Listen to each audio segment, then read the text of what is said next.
Break नंतर शिक्षणाच्या वाटा या कार्यक्रमामध्ये तुमचं पुन्हा एकदा स्वागत. सर, मला तुम्हाला विचारायचं वाटतं की ICDचं जे मेडिकल तुम्ही मार्गदर्शन केंद्र आहे त्याचा खूप यश मिळालेलं आहे, त्याबद्दल थोडंसं प्रेक्षकांना सांगू शकाल का?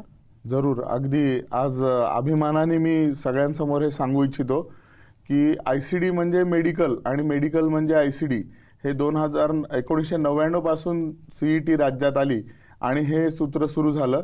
1999 साली ICDची मोनाली वसेकर ही पहिल्या एंट्रन्समध्ये पहिल्यांदा जी एंट्रन्स झाली त्याच्यामध्ये मराठवाड्यात सर्वप्रथम आली. 136 मार्क आउट ऑफ 150 घेऊन.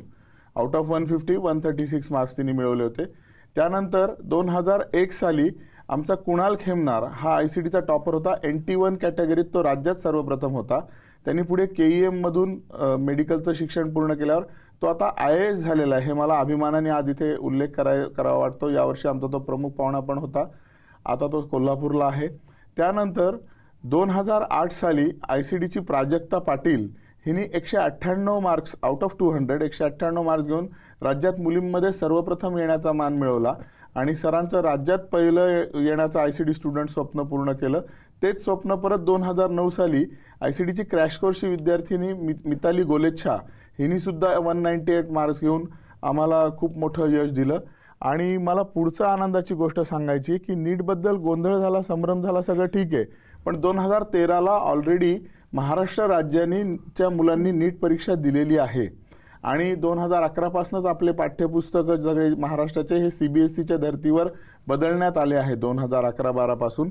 तर या नीट परीक्षेमध्ये सुद्धा ICDच्या विद्यार्थ्यांनी 250 पेक्षा जास्त मुलांनी MBBSला प्रवेश मिळवला. पहिल्या 2013ला जे आहे ICDची आकांक्षा मुंडे आणि त्यानंतर 2014ला 596 मार्क घेऊन सौरभ कुलकर्णी हे दोन्ही विद्यार्थी सध्या KEM आणि GMC मुंबईला शिकत आहेत. त्यामुळे ही गौरवशाली परंपरा राखताना यावर्षी सुद्धा ICDची सई वरे ही विद्यार्थिनी CET मध्ये 195 मार्क घेऊन उत्तीर्ण झाली आणि अशी लिगसी आहे ती अजून उत्तरोत्तर वाढवण्याचा आमचा संकल्प आहे. नक्कीच सर, अशीच उत्तरोत्तर प्रगती होतच राहील. सर, मला तुम्हाला विचारायचं वाटतं की तुम्ही मार्गदर्शन विद्यार्थ्यांना तर करता, मग तुम्ही 11वी आणि 12वीच्या पालकांना काय सांगाल, म्हणजे त्यांनी काय करायला पाहिजे आणि काय नाही करायला पाहिजे? अतिशय चांगला प्रश्न आपण विचारलाय आणि मला पण खूप आनंद होईल. आजकाल असं झालेलं आहे, गेल्या 10-15 वर्षामध्ये आम्ही बघतो की 11वी-12वी मध्ये सायन्सला जो विद्यार्थी असतो, मग तो इंजिनिअरिंगसाठी JEE देणारा असेल किंवा आमच्या मेडिकलसाठी नीट CET परीक्षा देणारा असेल, AIPMT परीक्षा देणारा असेल, तर त्या आई वडिलांची सुद्धा ती 11वी-12वी असते आणि त्यांचा रोल सुद्धा तेवढाच महत्वाचा असतो. आणि जोपर्यंत कोचिंगचा आणि पॅरेंट्सचा सपोर्ट विद्यार्थ्यांना मिळत नाही, कारण कठोर परिश्रम तर त्यांचं असतं, परंतु या 2 सपोर्टवरती म्हणजे हे 3 पायाची रिक्षा आहे. शेवटी पॅरेंटचा सपोर्ट, कोचिंगचा शिक्षक हा कॅटलिस्टचा रोल करतो, पण सगळ्यात समोरचं चाक जे आहे ते विद्यार्थी आहे, त्याच्या हार्डवर्कचीच गरज असते. तर पालकांसाठी माझा विशेष सल्ला राहील की हे 2 वर्ष डोक्यावरती बर्फ घेऊन जगायचं. आपल्या पाल्याला कमीत कमी रागवायचं आणि त्याच्या पाठीवरती सतत हात टेकवायचा, म्हणजे पाठीवर कौतुकाची थाप टेकवायची. जनरली होतं काय की प्रत्येक परीक्षा क्लासमध्ये झाली की विद्यार्थी त्याचे मार्क्स आणि आम्ही कुंडली म्हणतो त्याला, ते घेऊन घरी जातात.